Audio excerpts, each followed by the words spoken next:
Welcome, explorer of worlds, to our epic journey through Middle-earth, focusing today on one of its most iconic figures, Smaug the dragon. In this deep dive, we're not just scratching the surface, we're exploring every known facet of Smaug's existence, from the ancient origins of his kind to his indelible mark on the history of dwarves, men, and the very landscape itself. Join us as we unravel the tale of Smaug, the last great dragon of his age, and the shadow he cast over the realm. Dragons, the fearsome serpents of Middle-earth, were spawned in the First Age by Morgoth, the original Dark Lord, in the dark pits of Angband. These beings were a mixture of fire, magic, and malice, designed to be the ultimate weapon against the forces of good. The earliest dragon, Glaurung, known as the Father of Dragons, set the precedent for the terror and destruction his kind would bring to the world. Unlike Smaug and his later kin, Glaurung lacked wings but compensated with his powerful fire, manipulative intelligence, and psychological warfare. As ages passed, dragons evolved, gaining wings and the ability to wreak havoc from the skies. Ancalagon the Black, the largest of these creatures, led the charge during the War of Wrath, showcasing the devastating power dragons possessed. This war marked the end of the First Age and the fall of Morgoth, but the dragon seed had been sown.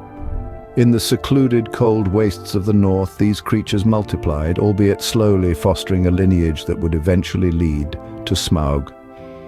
Their existence was a testament to Morgoth's enduring legacy, a constant threat lurking in the shadows of the world.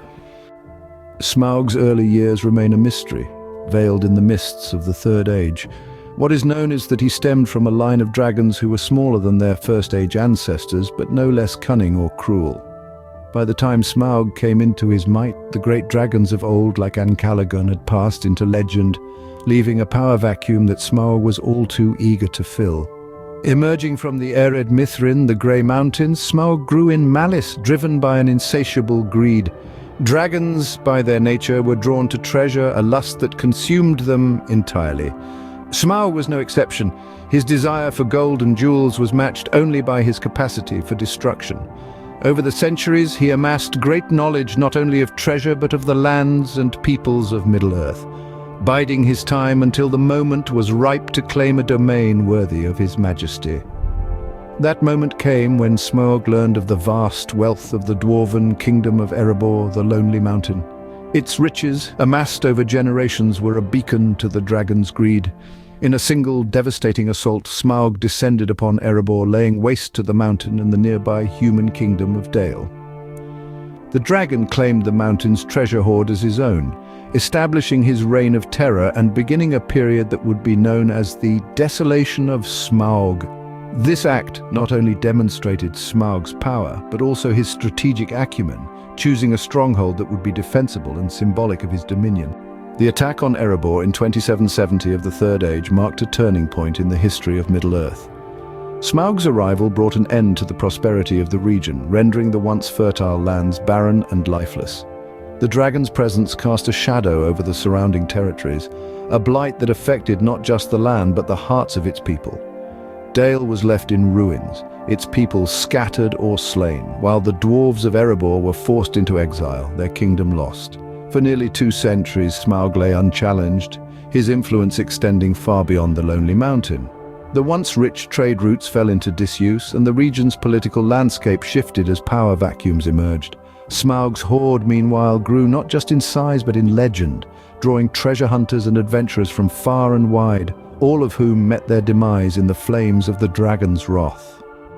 The desolation of Smaug serves as a grim reminder of the dragon's impact on Middle-earth. It wasn't just the physical destruction he wrought, but the psychological terror he instilled. Smaug represented the ultimate predator, a being against whom there was no defense, a nightmare that loomed over the realm, threatening to engulf it at a moment's notice. Contrary to what one might expect, Smaug was conspicuously absent from the major conflicts of the Third Age. This absence, however, does not diminish his influence on the geopolitical landscape of Middle-earth. Smaug's mere existence was a deterrent to aggression in the north. Nations and factions, aware of the dragon's power, were cautious in their movements lest they draw his ire. Yet this balance of power was a double-edged sword. Smaug's dominion over the lonely mountain prevented the free peoples from accessing resources and strategic positions that could have been crucial in their struggles against other threats. In a sense, Smaug was a wildcard, a factor that both the forces of darkness and light had to account for in their calculations. The greatest testament to Smaug's indirect role in the affairs of Middle-earth came during the Battle of the Five Armies. Though he did not participate, his death precipitated the conflict, drawing together dwarves, elves, men, and eventually eagles to the vicinity of Erebor. The vacuum left by his demise and the lure of his treasure became a focal point for tensions that had simmered for years, sparking a battle that would reshape the power dynamics of the North. Smaug's invincibility was an illusion, one that persisted until the arrival of Thorin Oakenshield's company in 2941 of the Third Age. The quest to reclaim Erebor, deemed foolhardy by many, would ultimately lead to Smaug's undoing. It was Bilbo Baggins, the Hobbit burglar of the company, who discovered the chink in the dragon's armor, a bare patch on his underbelly unprotected by the gem-encrusted scales that served as his armor. This crucial intelligence, relayed to Bard the Bowman, a descendant of the Lords of Dale, culminated in one of the most dramatic moments in Middle-earth's history. Bard's black arrow, an heirloom of his line, struck true, piercing Smaug's heart and bringing an end to his reign of terror. Smaug's fall from the sky, a fiery comet descending upon Laketown, marked the end of an era and the beginning of a new chapter for the peoples of Dale and Erebor.